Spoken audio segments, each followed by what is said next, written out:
All right, so not sure if this is gonna be much, but just wanted to do a little recording here. Um, I've been thinking about posting something for a while, so I do understand that this is to a very little audience, so I don't want to sound like this is too important, but you know me, I kind of just like to pretend that you know, pretend that I'm like doing something legit, so just figured I would hop on and talk about a couple things that caught my eye. Because, if I decide to turn this into some sort of regular podcast, regular video series, regular show that I do on this channel, I figured I would just kind of talk about, just like anyone else does on a podcast, just certain topics that interest me, mostly just stories I hear about on the internet, just articles that catch my eye out of nowhere. Or sports too is also a really easy thing to just kind of, you know, get into the wave of stories going over and over again. So, um, I wanna first talk about though this story about the Supreme Court that I was just looking at. Let me just pull it up.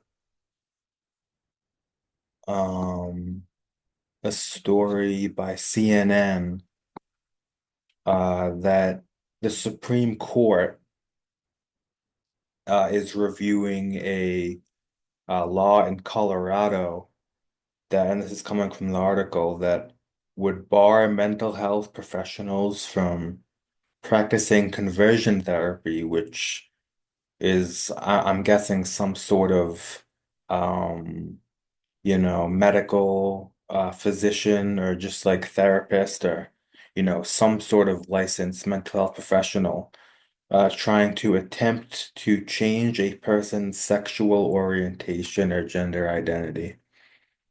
And personally, just coming from me, I really don't think that this is a smart thing to do. Um, it comes from, it has kind of the undertones that, that these, professionals, or I guess just in Colorado, maybe it could lead to different legislation in other parts of the country too. I'm not really sure what the law is now. Kind of just saw the headline, but I really don't think this is a smart thing to do to young people or really anyone. But I figure it would that the law would affect more young people who want to be at a certain gender or a different gender. Just me personally, I feel like it's a really permanent decision that would be made at such a young age. And, me, I've always been fine with whatever gender I am.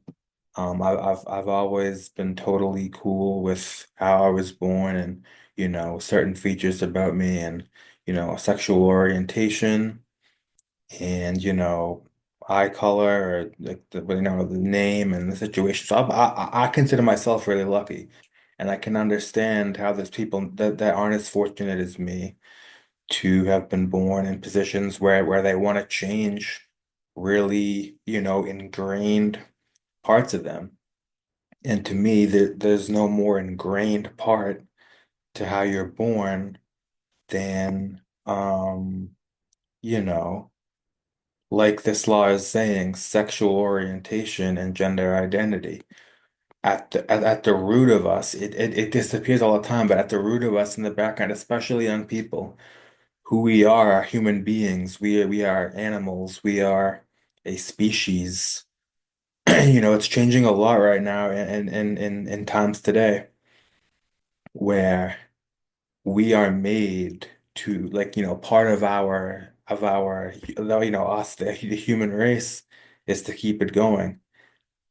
Um, but now that you can argue certain things about population size, certain things about how advanced we've come in this world today, that the reproduction of people is not that important, which I guess is more of an aside point, which is to say that it's now not only possible, but just it makes more sense to um, be more gender fluid and, you know, be able to switch sexual orientation. It's not as hard set and fast as it used to be, where it's just, obviously like man, woman, done, pair up, have kids, have the family, picket fence and all that. So I guess that's me more explaining that I understand that side of it. However, as I initially said, not in favor of any sort of change to the rule. I think it's just dangerous. I think it's risky.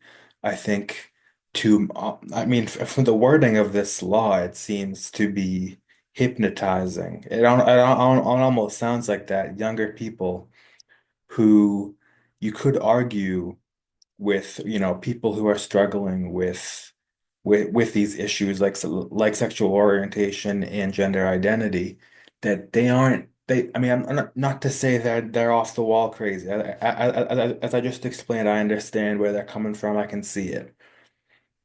Not the most mentally stable people.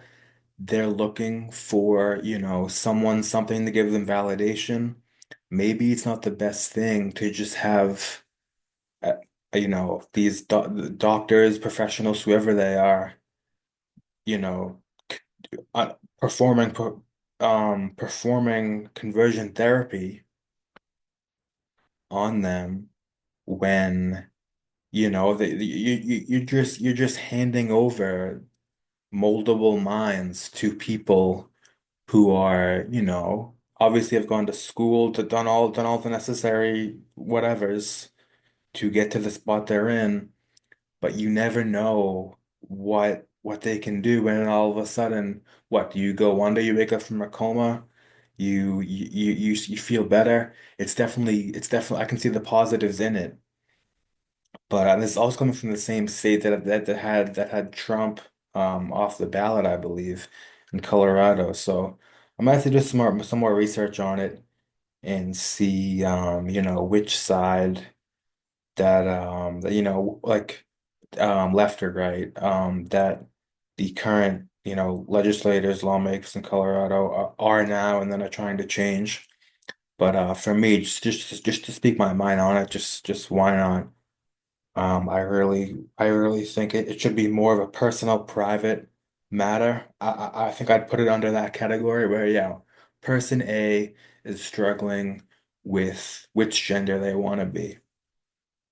Person A is struggling with what they're sexually attracted to.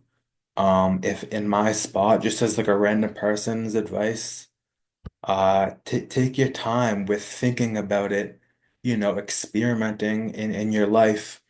I think the internet has a lot to do with it as well, where there's a lot of content on the internet about sexual attraction to however, there's like, there's the running joke, quote unquote, like about how many different sexual orientations there are. And plenty of opposition to transgender, kind of propaganda and that whole wave of change and political correctness and all that, and people who make fun of or look down on people who wanna switch genders, consider them weird or kind of outcasts of society, where like why can't we just stick with what was working? All these sensitive people complaining and crying when it seems, I mean, it doesn't, it's not an issue that's going on in my own mind. So, but just kind of wanted to flesh out some thoughts about it. My initial stance, and I could end up changing my mind, is that it shouldn't be, um, really a normal thing for someone struggling with gender identity and sexual orientation issues to go to some sort of facility. And conversion therapy just sounds a little bit too too off the wall for me. So that's kind of what I had to say about that. I could maybe do some more research on that and see if there's anything else that I'd want to kind of address in terms of the article. Like I kind of just read the lead and wanted to go off it a little bit, but yeah, so got that down. In terms of sports, we're now 17 days away from the Red Sox starting. Got my Red Sox hat on here. Really pumped for baseball season. Pumped to see the Sox, the new look Sox with Bregman and Aroldis Chapman out of the bullpen, and of course Garrett Crochet.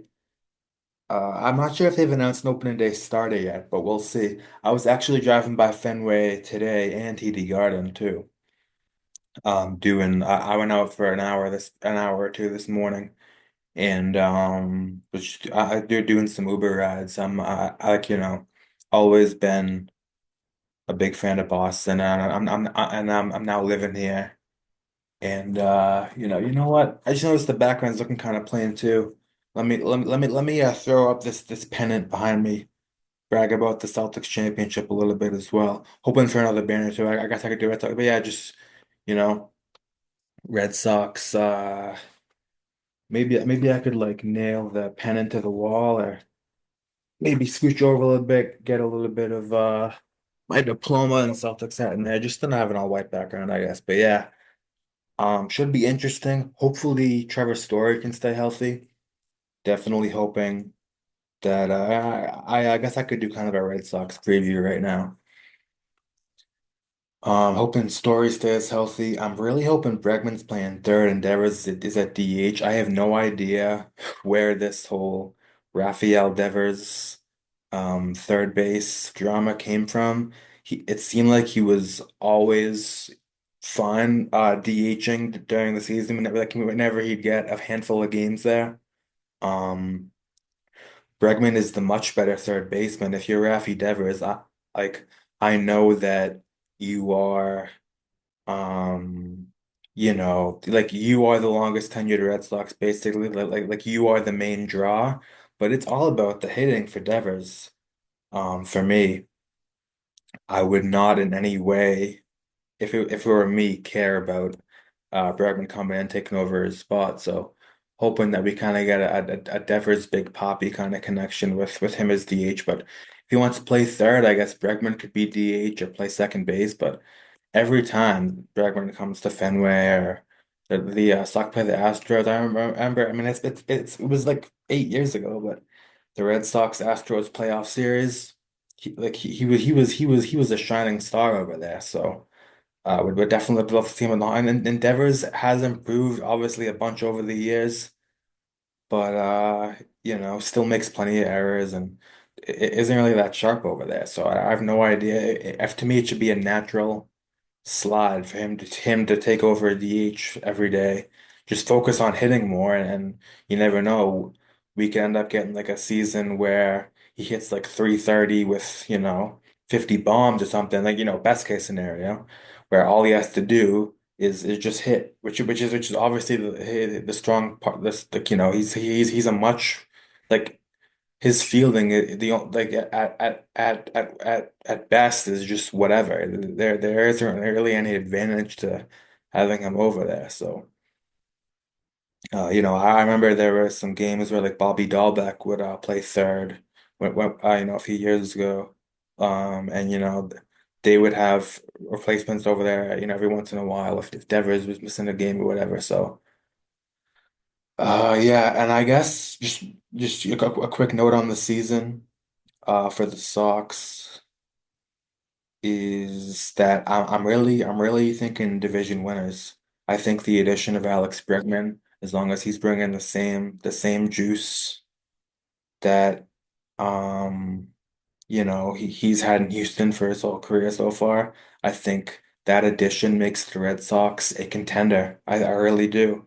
I think with just the enormous level of young talent that we have with Durant, whose season last year was one of the more underrated stories of the baseball season. With I'm gonna pull it up and get some exact numbers, but what he did last year was truly incredible. I think finished eighth in MVP, just because of the numbers, like leading the league in doubles and triples, hitting 285, which I guess is like a tick lower than you'd want, but still great. 48 doubles, 14 triples, 21 homers, 75 driven in, and 34 steals in the leadoff spot. I think that he, like Duran could make an even further jump and end up as the most like and as he was last year for long stretches, the most impactful best player on the team. So gonna check out see what he's doing. I think Raffaello could have a big year. There's really a lot of potential for the Red Sox to be a really, really, really good team. Kind of like what the Orioles have done the past couple of years, winning 100 games both times. Um, or it might have been 2 years, like three years and 2 years ago, and then last year I think they were a wild card, right? Because the Yankees won the division. But and then Casas at first. I mean, he is kind of a little strange, a little off the wall, but he also has the potential to go out and hit two. I mean, it doesn't really matter the average for him. It's more just the production in terms of home runs and RBIs a little bit, and then OPS too. So he could have a strong. I was really happy they didn't trade him for. I mean, like Luis Castillo would have been nice. Getting Alcantara from the Marlins, I guess, wouldn't have been horrible, but totally fine to see him over at first base hitting this year. I mean, it's a young star. You definitely don't want to pull a Jeff Bagwell move or anything, and you know, um, give up Casas, who could end up being a really strong, like Anthony Rizzo type, like really really good first baseman. So, and then of course, as I mentioned, keeping Story healthy is a big deal. He hasn't been able to stay healthy. This is already his fourth year. Um, hasn't stayed healthy whatsoever in his first 3 seasons in Boston, which has been terrible. Like, total like t absolutely god awful contract so far. But if he can turn it around, there's no reason why he can't. Like, I'm looking at 2019, 35, 85, hitting 294. Like, with just like there's just so much potential for the Sox where they've been so mediocre for the last few years. Um, Ever since that making the ALCS in 2021, where now really feels like the time. And then the pitching is the pitching. There's risks there. Walker Buehler I didn't mention too. Is in the rotation, which is a huge question mark with the injuries he's had, but the Sox are really set up here to have a really strong season, open in the year in Texas. And of course there is competition in the division with Baltimore getting Tyler O'Neill from you, still having a lot of their pieces, losing Corbin Burns and Santander, who unfortunately stays in the division in Toronto, who could easily go worse the first. They're in their own right, getting Max Scherzer as well. And of course the Yankees, losing Juan Soto but still being a pretty strong team, getting Max Fried and Devin Williams in the bullpen is a really good team. But I think there is also potential for the Yankees to not to be more like they were when 2 years ago when they and the Red Sox were kind of battling for last place, quote unquote, both being around 500 still, but you know, would def I am optimistic that the Rays are gonna sink though, which is nice. But I think that really is the biggest hurdle in terms of the Red Sox being a really strong, like legit contender is that Toronto, Baltimore, and the Yankees are already kind of have been there for the last few years and are going to be there again. So, uh, you know, Toronto could also deal with injuries again, and Scherzer could kind of drop because he's getting up there. So, I guess it's not a totally and all or at least the Blue Jays and Yankees, maybe Baltimore have better rotations than you. But with Barrios, and I think Gaussman is still with Toronto, and the Yankees having Fried and Cole and what's his name? I mean, losing Cortez. I think Stroman, was Marcus Stroman a free agent? I guess still having Rodon. Yeah, and then they have Marcus Stroman too. So, obviously, Crochet could end up being a really good addition and having a strong year, as could Bueller and Giolito having his first year in Boston, but obviously a lot of question marks there. And then even asking how can Bayo to have, similar years to last year. You really don't know. All five of those guys could struggle. All five could hit their peaks. So like I think really just thinking of it right now, really what the Sox are hinging on is that rotation and just having someone stand out of those five to kind of take the ace role, kind of like Chris Sale had done for a few years. Yeah, it's been a while since the Sox had a real ace, so be awesome to see. And you have five eggs in the basket to see if kind of like a you know friendly competition for someone to kind of take over and kind of be the horse of this team. So, and then having Chapman and Liam Hendricks out of the bullpen, and hopefully Whitlock is healthy. Bernardino's still there, I think. A few other guys. Was it Lucas Sims or no? I think it was Justin Wilson we got too. So, it would definitely be great to have a strong closer like Kenley Jansen had done for the past few years. So, it should be fun to see. Opening day is always fun, so I'm looking forward to it. Definitely ready for another postseason berth. It's been a while, only a few years, but it's felt a lot longer. So. We shall see. And then games against anyone in the division besides maybe Tampa should be really interesting and fun to watch. So I'll be tuned in, but maybe not as much. Start of the season now that we have the Celtics really making a push for another title. You know, um, uh, had a tough loss to the Cavs. I think it was a week or two ago. But then an awesome win over the Lakers last week.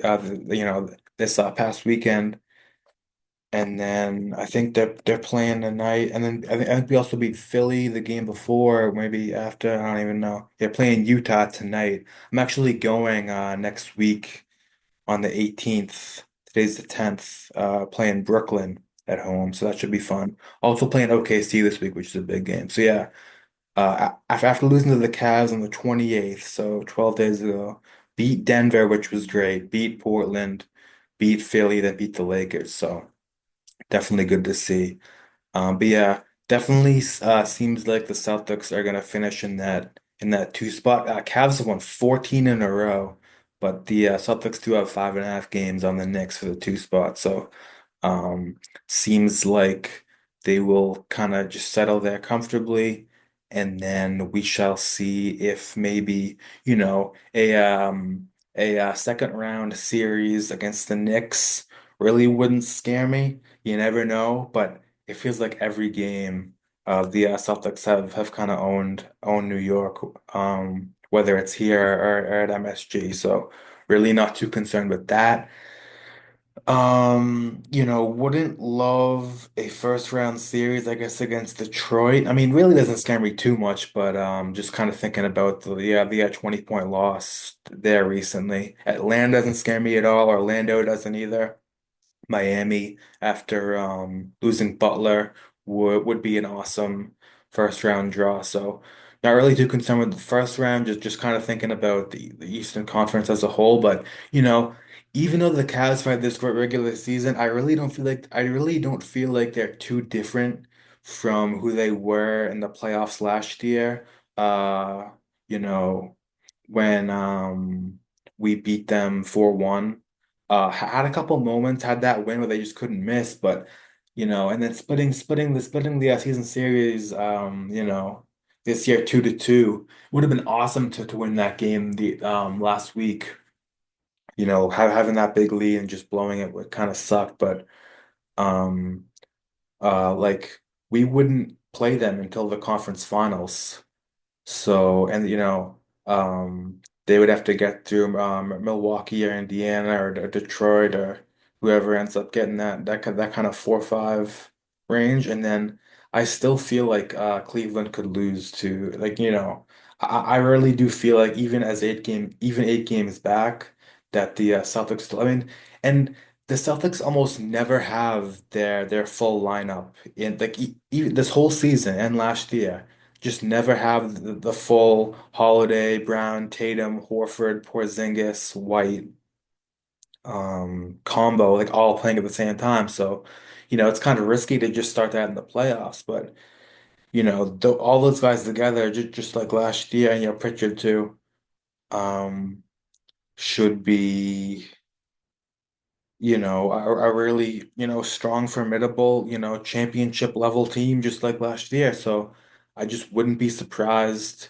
to kind of blow through the playoffs again. I mean, I'm thinking about last year, they got incredibly lucky and, even though we swept Indiana, we had to come back in all four of those games. So, um, but I guess just kind of the quick, just some thoughts on Boston sports right now, and then of course also big news with the Bruins trading Brad Marchand and Charlie Coyle.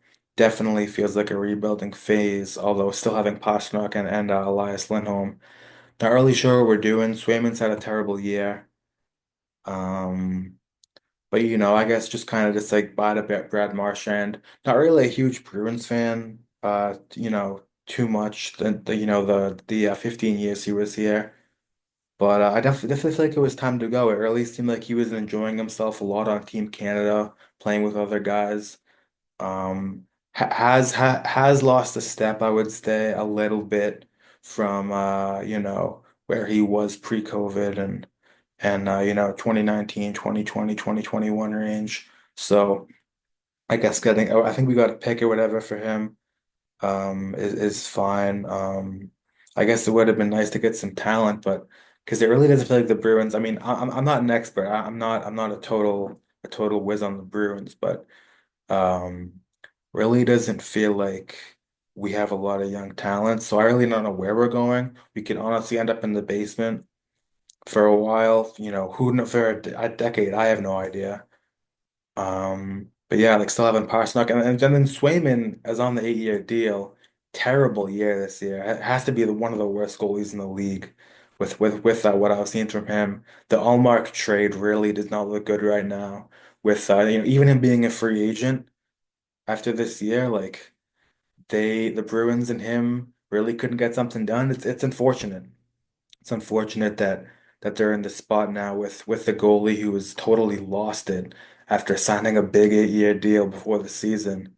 And as I've heard on Felger and Maz, I guess that he was like really into like doing his own thing and his own work with the whole contract because he had taken some business classes at the University of Maine or whatever. I don't know, but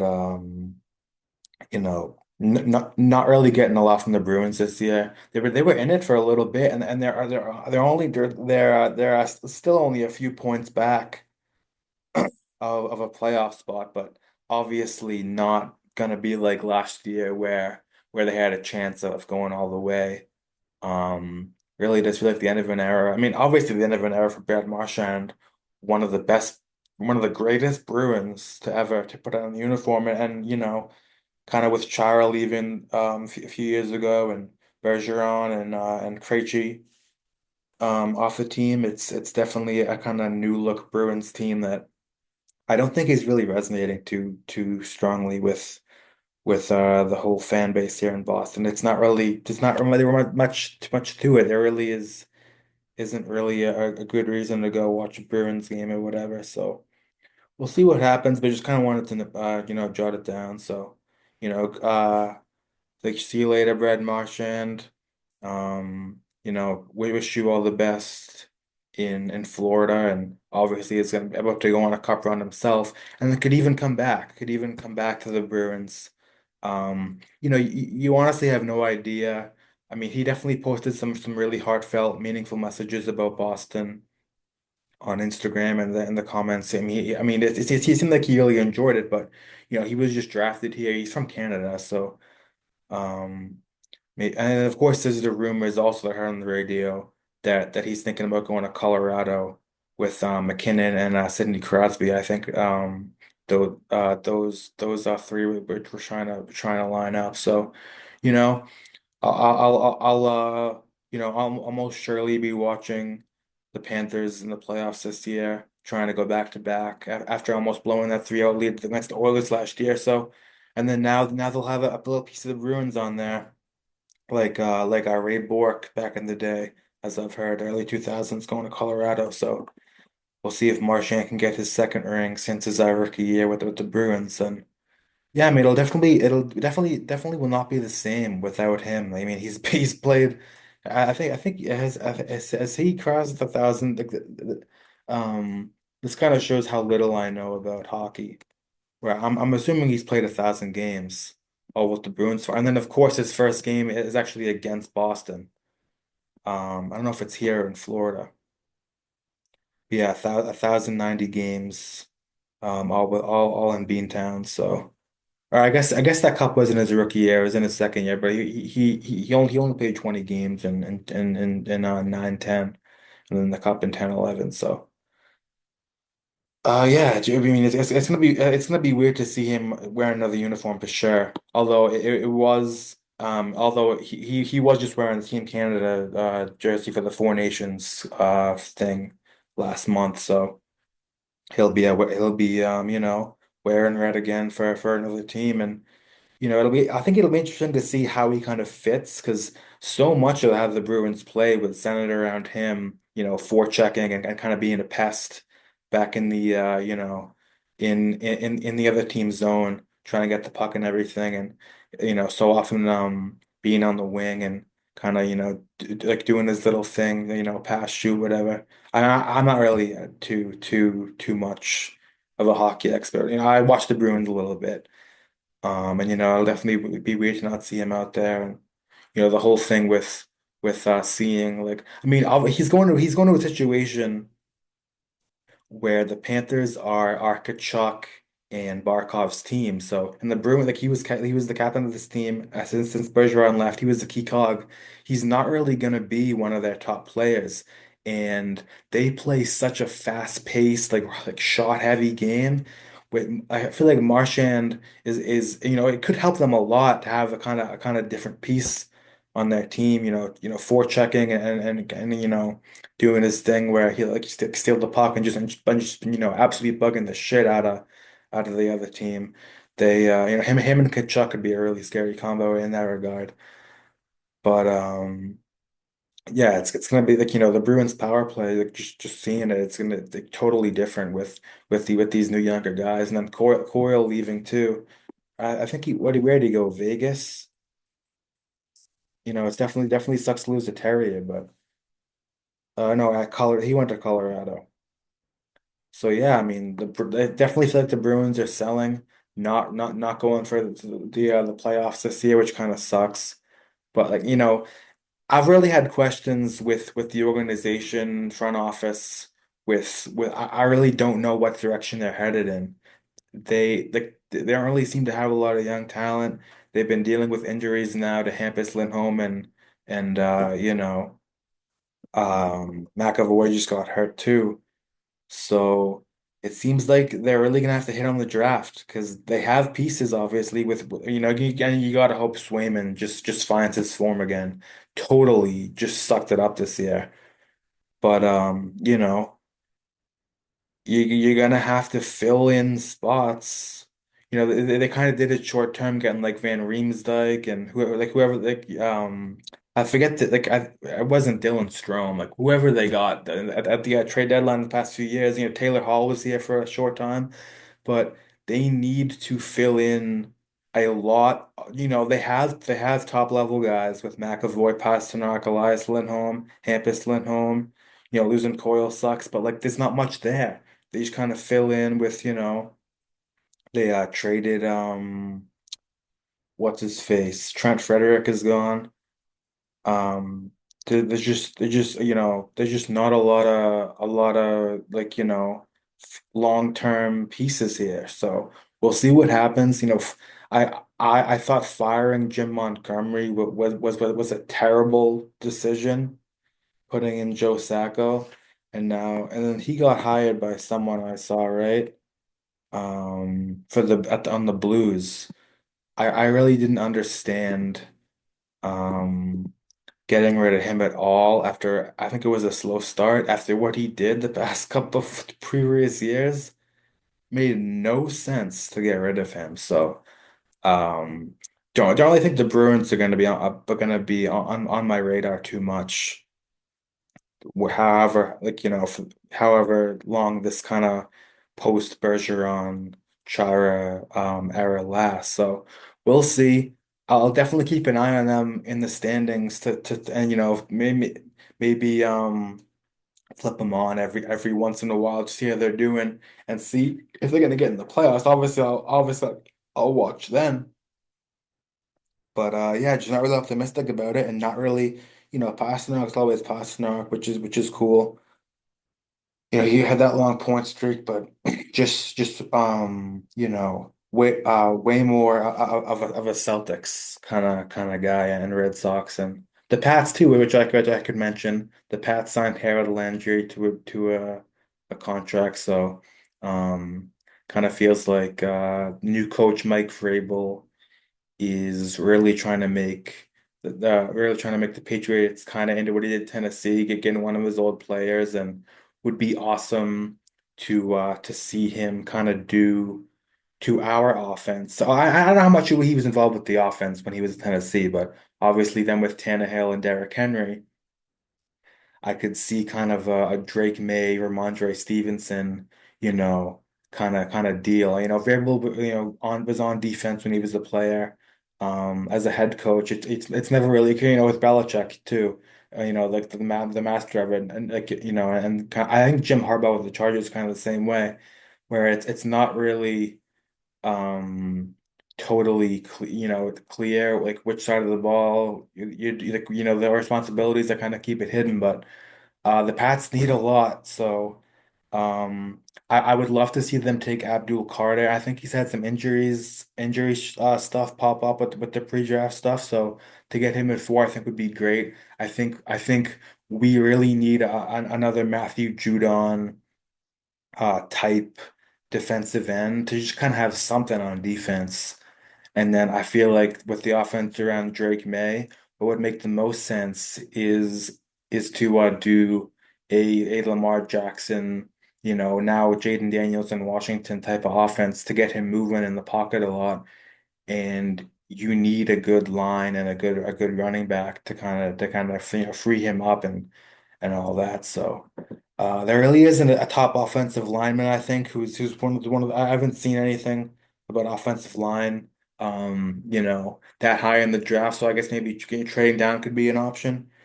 But and it would have been awesome to get one of these receivers like Debo Samuel would have been perfect, but makes sense why and it's unclear how much sway that Samuel and other receivers would have in where they go, but it makes sense if he wanted to leave San Francisco, why did he go to Washington? Like him and Daniels should be, and I didn't even like Jaden Daniels that much coming out of college. But he obviously had, I'm personally, I saw a lot of luck with him, where he just had guys wide open, and obviously a great runner. But he had the Hail Mary, and the game against the Falcons was kind of lucky. So I'm really I'm really just, and then the Eagles game was totally crazy too with Hurts getting hurt, and credit to them for beating Detroit in Detroit in the playoffs, but then getting totally smoked against Philly. I was waiting for them to kind of get busted. I would have sucked to see Washington, or it would have sucked. I would have hated it to see Washington in the Super Bowl. So I really didn't like that team a lot all year. And yeah, just congrats to Alex Cooper's Philadelphia Eagles for getting it done and taking home the ring. Why not shut that out? So yeah, just kind of a quick Boston sports update running through it. Had that Supreme Court thing at the beginning too, and I think I'll call it a day. just glad to share some thoughts and just this at least be a one-off kind of video that I'll post and we'll see if anything comes of it. So yeah, see you later.